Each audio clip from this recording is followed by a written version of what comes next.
Afternoon दोस्तों, मैं हूं सरफराज और आप देख रहे हैं ओनली यूपीएससी। तो दोस्तों फिर से स्वागत है आप सबका आपके अपने चैनल ओनली यूपीएससी में। तो दोस्तों आज मैं बात करने वाला हूं चैप्टर 3 पर।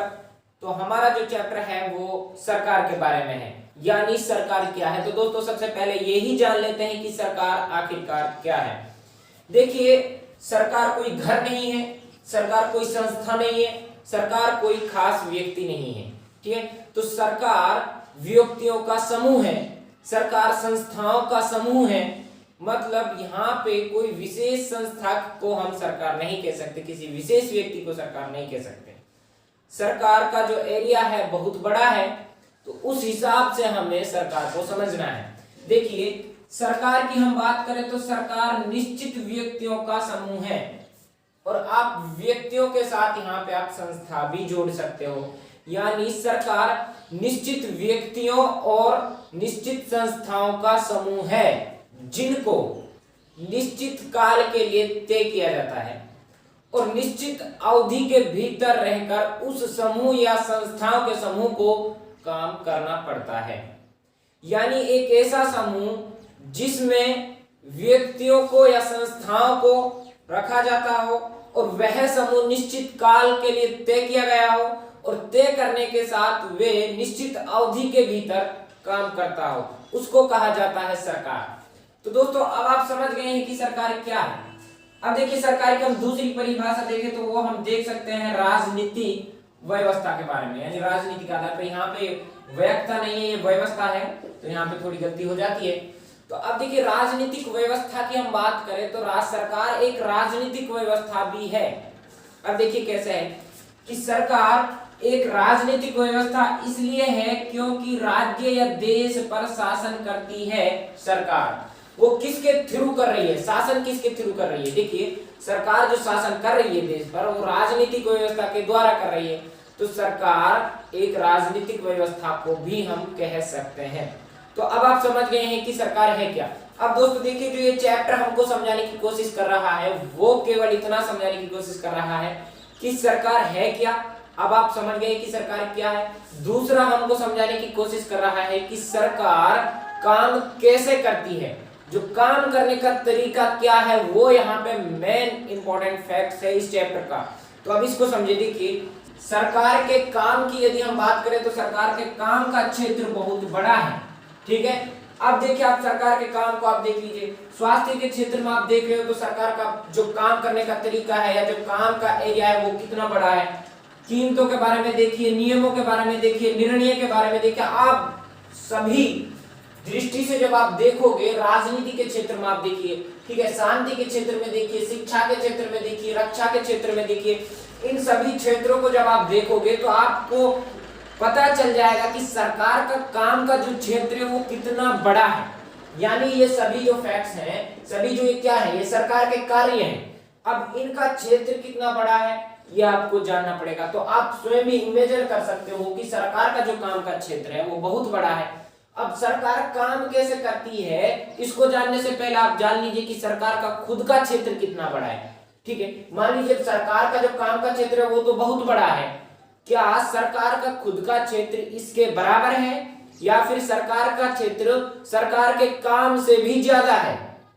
ठीक है, या फिर सरकार का खुद का क्षेत्र काम करने का क्षेत्र से कम है। ठीक है, या फिर सरकार पर काम करने का बोझ तो नहीं बना हुआ है। अब यहाँ पे इसलिए आप समझिए कि सरकार का खुद का स्तर कितना बड़ा है। अब आप समझ गए कि सरकार का काम करने का एरिया बहुत बड़ा है। ठीक है, तो सरकार पर बहुत भार होगा, लग रहा है आपको। लेकिन अब जब आप देखोगे कि सरकार का स्तर कितना बड़ा है तब आप समझ जाओगे। देखिए, सरकार कोई एक विशेष व्यक्ति तो है नहीं, सरकार कोई एक संस्था तो है नहीं, सरकार का भी तो क्षेत्र बहुत बड़ा है। सरकार को आप देखिए, सरकार 3 स्तरों पर काम करती है, केंद्रीय सरकार, ठीक है, राज्य सरकार और स्थानीय सरकार। अब ये सरकार के 3 स्तर है। मान लीजिए जो ये हो गई केंद्रीय सरकार, ये काम करती है पूरे देश के लिए। जो भी इसने नियम बनाए, नियम, विधि, गतिविधियां, जो भी इसका प्रोसेस है वो लागू होगा उस देश की सीमाओं के अंदर रहने वाले प्रत्येक नागरिक पर, प्रत्येक व्यक्ति पर। अब ये काम कर रही है पूरे देश के लिए। ठीक है, जो इसने नियम बनाए, जो भी इसकी गतिविधियां रही वो सब लागू होंगी किस पर, उस देश के अंदर रहने वाले प्रत्येक व्यक्ति पर। अब जो दूसरी सरकार है यह है राज्य सरकार। अब देखिए केंद्रीय सरकार को संघीय सरकार के नाम से भी जाना जाता है, ठीक है। तो अब जो राज्य सरकार है इसका दूसरा नाम आप दे दीजिए प्रांतीय सरकार, ठीक है।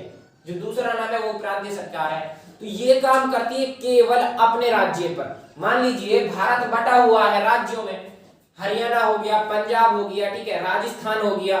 तो इस तरीके से भारत किस में बटा हुआ है, राज्यों में बटा हुआ है। तो प्रत्येक राज्य की अपनी सरकार होती है, वो काम करती है केवल अपने सरकार पर। यानी हरियाणा सरकार है तो वो हरियाणा का जितना भी एरिया है उसके अंदर जितने व्यक्ति आ रहे हैं जो हरियाणा के हैं उन पर लागू होंगे हरियाणा सरकार के नियम या विधियां या गतिविधियां, ठीक है। तो अब राज्य सरकार आप समझ गए हो कि देखिए एक तो बन गई सेंट्रल लेवल पर यानी केंद्रीय लेवल पर, ठीक है। दूसरी बन रही है स्टेट लेवल पर यानी राज्य लेवल पर। अब जो तीसरी सरकार है, जो तीसरा स्तर है वो है स्थानीय सरकार का। इसको नाम दे दीजिए दूसरा स्वशासन सरकार, ठीक है। तो अब जो ये स्वशासन सरकार है या स्थानीय सरकार है इसको बांट दिया है टू पार्ट में। एक हो गया पंचायत वाला, एक हो गया नगर पालिका वाला, ठीक है। अब यहाँ पे देखिए पंचायत वाला जो पार्ट है इससे रिलेटेड आप संविधान में देखोगे तो अमेंडमेंट आपने 73 के बारे में सुना होगा, ठीक है। और नगर पालिका के बारे में देखोगे तो आप अमेंडमेंट 74 के बारे में आपने सबने जाना है। तो ये ज्यादा पुराना है नहीं। ये जो स्थानीय सरकार वाला स्तर है ये संविधान में बाद में जोड़ा गया है, यानी ये लागू हुआ है, इसको मान्यता मिली है संविधान के द्वारा 24 अप्रैल 1993 को, ठीक है। कब? 24 अप्रैल 1993 को इसको मान्यता मिल रही है। मतलब ये संविधान से आप इसको रिलेट कर दीजिए, ये अभी आया कुछ वर्ष पहले, ठीक है। अब इसके अलावा जो नगर पालिका वाला प्रोसेस है ये आया अमेंडमेंट 74 के थ्रू। तो ये कब लागू हुआ? ये लागू हुआ 1 जून 1993 को, ठीक है। तो अब इनके बारे में हम डिटेल से जानेंगे अन्य वीडियो में, ठीक है। तो यहाँ पे जो बेसिक है वो मैं आपको बता रहा हूँ। अब जो ये अमेंडमेंट आए यानी जो स्थानीय सरकार का जो प्रोसेस आया इसमें पंचायत वाला प्रोसेस है उसको बांट दिया 3 पार्ट में। यानी स्थानीय सरकार पहले बढ़ चुकी है 2 पार्ट्स में, पंचायत वाला पार्ट्स और नगर पालिका वाला पार्ट्स। अब जो पंचायत वाला पार्ट्स है इसको बांट दिया 3 पार्ट्स में। जो इसका पहला है वो है जिला परिषद, ठीक है। जो दूसरा है वो है पंचायत समिति, जो तीसरा है वो है ग्राम पंचायत। अब देखिए जिला परिषद क्या है, यानी इसका जो स्थानीय सरकार का जो प्रोसेस है वो है डिस्ट्रिक्ट लेवल तक यानी जिला स्तर तक है, जिला लेवल तक काम करती है स्थानीय सरकार। अब ये जो जिला परिषद है तो अब देखिए मैं यहाँ पे आपको बाद में बताऊंगा, अभी जरूरत नहीं है। तो यहाँ पर आप पहले नगर पालिका के बारे में और जान लीजिए। जो नगर पालिका है इसको भी बांट दिया 3 पार्ट्स में। जो पहला पार्ट है वो है नगर निगम, दूसरा पार्ट है वो है नगर पालिका परिषद, तीसरा पार्ट है वो है नगर पंचायत। अब आप देखिए कि सरकार का स्वयं का क्षेत्र भी कितना बड़ा है, ठीक है। तो इसका जितना बड़ा क्षेत्र काम का है उतना बड़ा इसका स्वयं का भी है। अब यहाँ पे देखिए एक मैं आपको इमेज बनाता हूं। ये इमेज रिलेट करती है भारतीय सरकार के स्तरों से। देखिए यहाँ पे सबसे ऊपर रख दीजिए आप केंद्रीय सरकार, ठीक है। उसके नीचे रख दीजिए स्टेटीय सरकार यानी राज्य सरकार, उसके नीचे रख दिए स्थानीय सरकार, ठीक है। अब जो ये केंद्रीय सरकार है, ये जो केंद्रीय सरकार है ये जो इसने नियम बनाए, ठीक है, जो भी इसकी गतिविधियां रही वो सभी लागू होंगी पूरे देश के अंदर। ये सबसे ऊपरी पायदान पर है, ठीक है, ये सबसे पहले पायदान पर है, ठीक है। जो ये करेगी वो मान्यवर होगा, पूरे देश के लिए मान्यता प्राप्त होगा। अब जो स्टेट है ये मान्यता, इसको मान्यता मिली हुई है स्टेट लेवल पर यानी ये दूसरे पायदान पर है। जो थर्ड पायदान पर है वो है स्थानीय सरकार। अब इसी तरीके से जो इनका जो प्रोसेस है मैच कर रहा है इस वाले इमेज से, उसी तरीके से जो पंचायत वाला प्रोसेस है वो इमेज करता है इसी तरीके से। यहाँ पे जो सबसे पंचायती राज में आप देखोगे पंचायत वाले सिस्टम में तो सबसे ऊपरी पायदान पर हो जाएगा आपका जिला परिषद, फिर दूसरे पायदान पर हो जाएगा आपका पंचायत समिति, तीसरे पायदान पर हो जाएगा आपका ग्राम पंचायत, ठीक है। और उसी तरीके से नगर पालिका पर आप देखोगे तो सबसे ऊपरी पायदान पर हो जाएगा, जो सबसे ऊपरी पायदान पर है वो होगा नगर निगम, जो दूसरे पायदान पर होगा वो होगा नगर पालिका परिषद, और जो तीसरे पायदान पर है वो है नगर पंचायत, ठीक है। अब ये सब है क्या, इससे रिलेटेड यानी पंचायत और नगर पालिका से रिलेटेड कहने का मतलब है कि स्थानीय सरकार का प्रोसेस है क्या, ये आ रहा है नेक्स्ट वाले चैप्टर में इसी बुक में। तो वो हम एक्सप्लेन करेंगे उस वाले चैप्टर में। अभी तो जानने की जरूरत है नहीं, जितना जानने की जरूरत थी मैं वो बता चुका हूँ। देखिए जिला परिषद हो गया, जिला परिषद क्या है, कैसे काम करता है, पंचायत समिति क्या है, कैसे काम करती है, ग्राम पंचायत क्या है, कैसे काम करता है, ये सब जानेंगे हम जो आने वाला चैप्टर है उसमें। दोस्तों अब आप समझ चुके हो कि सरकार का स्तर कितना बड़ा है, उसी तरीके से सरकार के कामों का क्षेत्र भी बड़ा है। लगभग जितना क्षेत्र सरकार का है उतना ही क्षेत्र सरकार के कामों का है।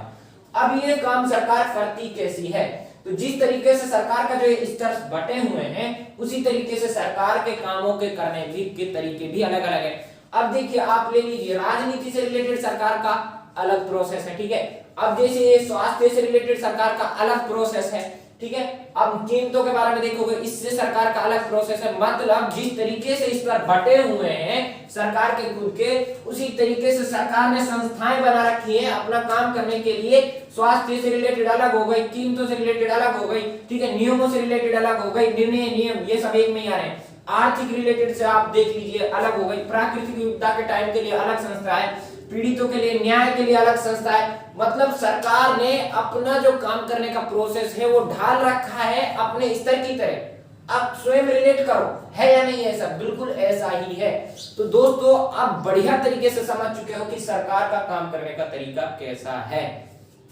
अब यहां तक आप समझ गए हैं। अब देखिए अब क्वेश्चन बनता है कि सरकार को काम करने की इजाजत देता कौन है, ठीक है भाई। सरकार जो ये सभी काम कर रही है शांति के क्षेत्र में, राजनीति के क्षेत्र में, स्वास्थ्य के क्षेत्र में, कीमतों के क्षेत्र में, ये सब इजाजत देता कौन है सरकार को। ये डिपेंड करता है कि सरकार किस तरह की है, ठीक है, वो मैं आपको बताऊंगा नेक्स्ट पार्ट में। तो दोस्तों सरकार किस तरह की है, देखिए सरकार लोकतांत्रिक भी हो सकती है, राजतांत्रिक भी हो सकती है। अब जो राजतंत्रीय सरकार है उसमें इजाजत लेने की जरूरत नहीं है, उसमें राजा स्वयं अपनी मर्जी से काम करता है। जो लोकतांत्रिक सरकार होती है उसको काम करने की इजाजत देती है वहां की जनता, ठीक है। जिस देश की वो सरकार है उस देश की जनता उसको काम करने की इजाजत देती है। तो दोस्तों आप समझ गए हैं कि आप लोकतांत्रिक सरकार इजाजत किस तरीके से काम करने की देती है। अब आप समझ गए कि सरकार काम कैसे करती है, काम करने की इजाजत सरकार को देता कौन है, सरकार है क्या, बढ़िया तरीके से समझ गए हैं। तो दोस्तों आप हमारे चैनल को सब्सक्राइब कर दीजिए, पास में बेल आइकन वाली बटन को हिट कर दीजिए, कमेंट करना नहीं भूलिएगा। दोस्तों मिलते हैं एक नई वीडियो में न्यू टॉपिक के साथ, तब तक के लिए थैंक यू सो मच।